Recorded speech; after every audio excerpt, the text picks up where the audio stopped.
Today is Tuesday, August 26, 2025. This is Quick Start from CBN News. I'm Dan Andros. Chip and Joe Gaines are under fire again. We'll have that top story and more on today's podcast, where we bring you news from a Christian perspective. Don't forget to subscribe and leave a rating. You can email us your thoughts as well. quickstartpodcast@cbn.org. Shoot us an email, quickstartpodcast@cbn.org. We're getting through the news of the day. Joining me today, CBN's Billy Hallowell, and we have a lot to get to, as always, on the focus story. We've got a woman who says she died and visited heaven and is sharing her story. So Heidi Barr is a woman who claims she died and met Jesus. It's an incredible story. I'll break down all the details. And on the main thing, Chip and Joanna Gaines are under fire again. Billy and Raj break down the latest happening there coming up on the main thing. And don't forget to follow all of our CBN News podcasts. You can do that in the links in the description of this podcast episode right here, right below. You can check that out. Also, join our growing community of believers over at faithwire.substack.com. We are praying through the news of the day. We'd love to have you with us there. All right, we are going to head to the news now in 90 seconds.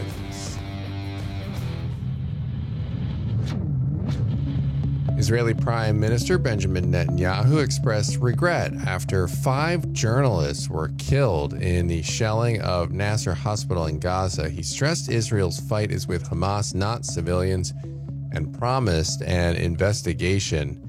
Israel's military spokesman confirmed a probe is underway, noting that fighting Hamas is uniquely challenging since the group routinely embeds itself among civilians. Analysts reminded that Hamas has long used hospitals as command centers and safe havens. One journalist in Gaza previously told researcher Jonathan Spire that parts of a hospital were off limits because Hamas controlled them. Meanwhile, President Trump voiced optimism, predicting the war could see a conclusive ending within 2 to 3 weeks, while reminding Americans of the October 7th massacre that sparked the conflict. Son, be faithful. Those were Pastor John MacArthur's final words to his eldest son, Matt, who grew emotional while delivering a eulogy at his father's memorial service in Los Angeles. The service at Grace Community Church lasted more than 2 hours, reflecting on MacArthur's nearly 60 years of ministry, his courage and his unwavering trust in God, even as his health declined in recent years. Those are just some of today's top headlines. You can check out more stories over at cbnnews.com. And I hope you're encouraged by those words, because as Christians, that is the sort of legacy that we want to leave behind. That is the sort of commitment and commandment we want to give to our kids, not succeed in this job or make this amount of money, or like he was saying here, like MacArthur's son was saying, he didn't say go write a book or something like that. He said, son, be faithful. And that is definitely our primary goal as Christians, and something we can all learn from here as we go on through our week. All right, we are going to go to the focus story now. And as we mentioned at the top, a woman is claiming she died and visited heaven. So, Billy, what's the story here? Okay, so Heidi Barr apparently didn't believe in Jesus at all until she turned 16 and had a dramatic accident that she claims she died during, and then met Jesus face to face. It's very interesting because she told Jews for Jesus in an interview that she knew who he was immediately when she encountered him, that every cell in her soul knew everything about who he was. And, just an incredible story. Now, she, again, didn't believe in Jesus until she turned 16. Her father apparently really did not believe in God at all. In fact, she said he hated God. She said, I was raised in a family that was atheist, but we belonged to this Orthodox synagogue, and my father was not only an atheist, but we were only allowed to discuss God in our home if we were denying his existence. And again, she said he hated God. So that's why she didn't believe in God until she turned 16. Now, this visit to heaven really just wild. It actually unfolded after an accident with a horse. She was trampled apparently by an Arabian white horse who was just out of control, running from a barn towards her. And the minute this horse landed on her chest, she said she left her body. Really horrific injuries. She said that her back was, her pelvis was fractured, her back was broken. And then when the horse fell across her chest again, she said she left her body. And she said she found herself 40 feet up in the air, looking down at the commotion that was taking place near the horse stable. What did she allegedly see when she had this apparent visit to heaven? So the first thing that she says she saw, and, before we get to the heaven part, she said she was watching this chaos unfold, right? So it was like she was kind of a spectator to her own body. She again said she was 40 feet up in the air looking down. She said that she saw the horse going crazy. And then something else happened. She said she started to see a white light near her shoulder. And once she realized who that was, that it was Jesus, she said she knew who he was right away. He had this big grin on his face and he said, "Hi, I know you." And again, it was Jesus. And again, she said, this is interesting. She immediately recognized him despite never learning about him because of that kind of house she grew up in. And that was very fascinating. But she talked about him being funny and being joy and, just having this encounter with him that was really, really powerful. She talked about having a life review, watching sort of a tape of your life. This is something we hear a lot of people in near-death experiences talk about. She said it was 3D and it was alive, and it was like you were re-experiencing everything you had done. I saw him from the time I was in my mother's womb forming me. I saw him sitting next to me when I was an infant talking to me. I saw him at every stage of my life. He was always there. So she had this experience. What does she talk about her faith being like today? So her faith today, this is interesting. She's obviously, speaking to Jews for Jesus and sharing her experience. And this is something that's going to change you entirely, right? When you have an experience like this. And so that's what happened. She obviously is sharing this story, because she believes that she had this heaven experience. And, one of the other things too, when she talked about heaven specifically that I didn't mention in the last question, she saw grass. She talked about this beautiful green grass. She saw meadows and flowers and all of these other things that were beyond beautiful in heaven. And she said, it struck me at the time that even on the most beautiful day here on earth, what we see is a mere reflection of what exists in heaven. That's something she wrote in her book that she has out on this experience. She wrote a book that she's been sharing about visiting heaven. So there's just so many interesting details. You can read more about them over at cbnnews.com. Now, these stories are always interesting because we don't know exactly what happens, whether these are visions or whether these are just very strong dreams.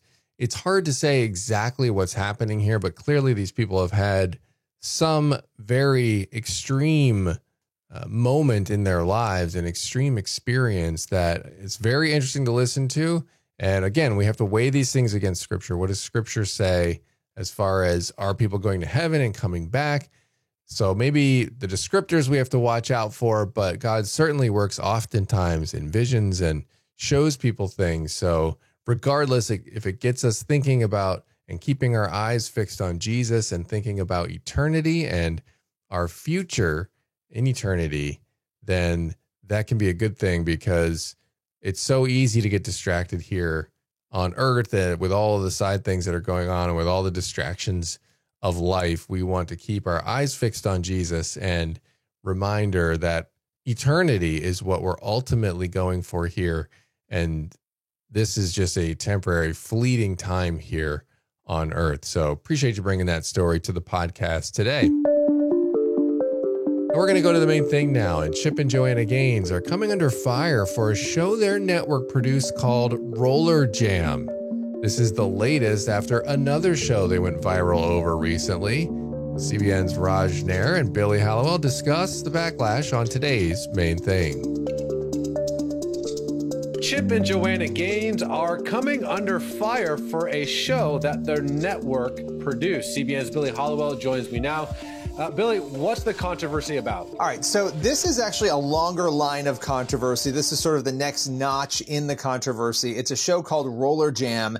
This is not a new story, meaning this show came out last year. It aired last fall, so we're talking October, November. I believe the last episode aired in November. But in light of recent events surrounding Chip and Joanna Gaines, mainly the debate around another show that is more recent, that particular show is called Back to the Frontier. And I just want to go back to this because I think it's important to understanding what's happening here. But Back to the Frontier is a recent show that they produced. And, you know, what happened on this show was they had couples living like they did in the 1800s. One of those couples was a gay couple. And so that sparked all sorts of controversy because Chip and Joanna Gaines are Christians and people assumed that the Magnolia Network wouldn't have, you know, that sort of content on it. And so flash forward, people have now uncovered clips from this other show, this Roller Jam show that aired last year. And on this show, it had significant LGBTQ messaging, according to some outlets and some critics. Some of the people who were on this Roller Jam show, it was sort of a roller skating competition show. There were LGBTQ groups, and one of the judges allegedly dressed in female clothing. And so there were all these different things surrounding this that have created renewed scrutiny on Chip and Joanna Gaines in light of the other show that recently came out. So it seems like people are looking at the recent past and trying to find places where maybe the Gaines have not lived, in their view, up to a Christian standard. Well, you know, what's also interesting is the host of this show, someone that is as a household name that you and I were talking before we got started, also raises some alarm bells. What's going on there? Yeah, you know, so Jordan Sparks, being, you know, a popular singer and a strong believer, she's talked about her faith many, many times, performed, I believe, at the Dove Awards last year, and has performed with many other Christian artists. You know, she has also performed, from what it appears on her social media, at Pride events. And so, you know, she seems to be affirming of the LGBTQ community. And so this has sparked a whole debate because you have people saying, well, wait a minute. Why are so many of these Christians like Chip and Joanna Gaines, why are they facilitating shows and presenting these sorts of images? You know, I would note that there was one account that called this, you know, a show. It was one of the shows that the Gaines were putting out there that the whole family can watch together. You know, this theme of the family watching these shows together. Well, not everybody agrees that these themes should be presented to families, right? So, yeah, there are a lot of alarm bells here. And as far as I know, the Gaines have not responded to this Roller Jam, you know, hoopla. And they may not, because the show came out last year. You know, as I was thinking about our conversation, I was like, Lord, what would be a helpful biblical addition to this conversation? That's obviously very controversial, very heated. There's gonna be lots of spicy comments, I'm sure. But God brought me to Jude, actually. Jude, verse 18. It says this: "In the last times there will be scoffers who will follow their own ungodly desires." Verse 19. "These are the people who divide you, who follow mere natural instincts and do not have the Spirit." And I think that could be a whole dissertation about what that means.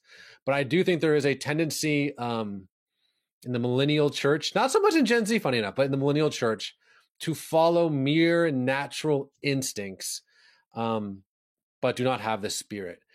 So let's be praying for everyone involved, that the Holy Spirit might redeem and rectify this situation. But it does present a sticky point, right? Because here's a faith and family friendly network producing this kind of content. And I know for me, what's been really shocking recently on a related note was, I don't know if you saw this, Billy, but Disney always had Hulu recently, but they like have fully embraced Hulu.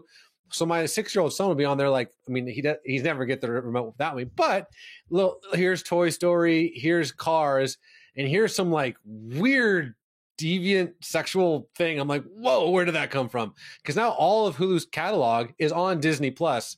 So I've always been that. I'm not a helicopter dad, but I've always been that guy, at least for my 6-year-old, because he's still 6, where I'm like, let me just make sure that I'm, we're watching Blaze and the Monster Machine, or, what's one of his other favorite ones? Thomas the Train or something, and not accidentally popping on one of these things. And now on Disney Plus, it's all kind of jammed together, which again, you claim to be this, not that Disney claims to be, conservative by any stretch of the imagination, but I do think we have to be making sure that we are not following our mere natural instincts, but listening to the Spirit, especially as parents. But Billy, I'll give you the last word on this. I know that this is a subject that you've talked a lot about, written a lot about. So how should folks at home be processing all of this? Yeah, I think praying, a lot of people, they want to go right to rage, right? And so that we should be praying for everybody involved in this. I think the debate here is whether or not Chip and Joanna Gaines and others, and I think Chip even said this in some of his reactions to the first show, Back to the Frontier, that they're trying to love people and they're trying to be examples of that, and that you don't want to exclude everybody. And so it's this balance of trying to love people. But, it's one thing to have, make friendships with people who are different, have people over your house, witness to people, share the truth with them. It's another thing to own a network and to put content out that is not representative of what you believe. I certainly wouldn't expect somebody who was an atheist to put Christian programming out, right? I just wouldn't expect it. I wouldn't demand it, right? So I think people have a natural reaction when they see this sort of thing. They start to wonder, well, what is this person trying to represent here? What are they trying to do? So that is what the debate is. Regardless of where you stand on it, we've got to be praying for the people involved in this, that there would be, conviction, and that for all of us to have calm conversations about it that are redeeming and that bring us to a place that is scripturally true. All right, appreciate that conversation there. And that's going to leave us with time on the podcast today for one last thing. All right, so we're closing out with Proverbs 9:10. The fear of the Lord is the beginning of wisdom, and knowledge of the Holy One is understanding. Again, that's Proverbs 9:10. Whether we're talking about Chip or Joanna Gaines or our own lives, we need to be turning to God. When we recognize that God is the beginning of wisdom, it resets our thinking and it gets us looking very differently at everything that goes on in our lives. Yeah, absolutely. A great spot to leave it. If you want to get wisdom, if you want to get knowledge, the fear of the Lord is the very, very beginning of that. That is where we must start trusting, believing, and fearing God as the one who ultimately is in charge of the fate of our souls. All right, that's going to do it for this edition of the Quick Start Podcast. As always, get on over to cbnnews.com and faithwire.com for more news from a Christian perspective. God bless. We'll be back here tomorrow.